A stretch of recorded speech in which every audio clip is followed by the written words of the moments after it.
नमस्कार, मी अनिकेत जयवंत होडारकर. मी एक पालघरचा नागरिक आहे आणि मी दिनांक 11/7/2026 रोजी मी संध्याकाळी रिलायन्स मॉल, स्मार्ट मॉल जो आपल्या पालघरचा आहे टेंबोडे रोडला, तिकडे जाऊन मी एक डायजेस्टिव्ह बिस्किट आहे डायजेस्टिव्ह बिस्किट जो आहे तो मालिबानचा प्रोडक्ट आहे बिस्किट. हा मी खरेदी केला तिकडून. संध्याकाळी मी घेऊन आलो. रीतसर त्याचं आपल्याकडे बिल पण आहे आणि तो बिल घेऊन पेमेंट केलं मी.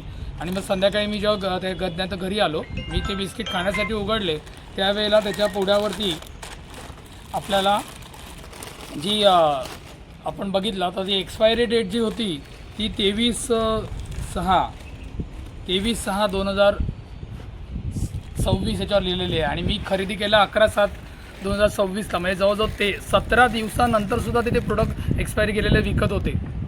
आता जर ते मी खाल्लं असतं किंवा माझ्या मुलाने डायरेक्टली फोडून खाल्लं असतं तर आम्हाला नक्कीच त्याच्यापासून विषबाधा झाली असती. कारण 6 महिन्यापूर्वी ते मॅन्युफॅक्चर झालेलं आहे आणि त्याचं मार्केटिंग रिलायन्सच मार्केटिंग करत आहे त्याचं. त्याच्यानंतर मी 13 तारखेला सकाळी त्यांच्या मॅनेजरशी जाऊन बोललो. त्यांच्यानंतर त्यांना मी सांगितलं असाचा इश्यू आहे का, मला एक्सपायरी केलेला प्रोडक्ट तुमच्याकडून विकण्यात आलेला आहे. मग मी त्यांना सांगितल्यानंतर त्यांनी मला उडवाडीची उत्तर दिली, नाही आम्ही असे प्रोडक्ट विकत नाही. म्हटलं मला तर विकलेलं आहे. त्याच्यानंतर मग मी त्याची ग्रीव्हन्स दाखल केली. आपले सरकारचे महाराष्ट्र गव्हर्नमेंटचं पोर्टल आहे त्याच्यावरती मी त्याची रीतसर तक्रार दाखल केली.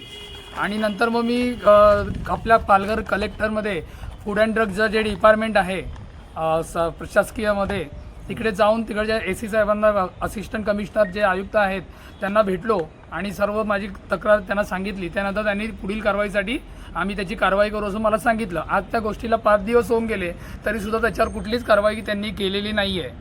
आणि जर त्याच्यावरती कारवाई करण्यात आली नाही तर मी कायदेशीर मार्ग अवलंबलेला मी मोकळा आहे, हे मी याच्यातून स्पष्ट करतो.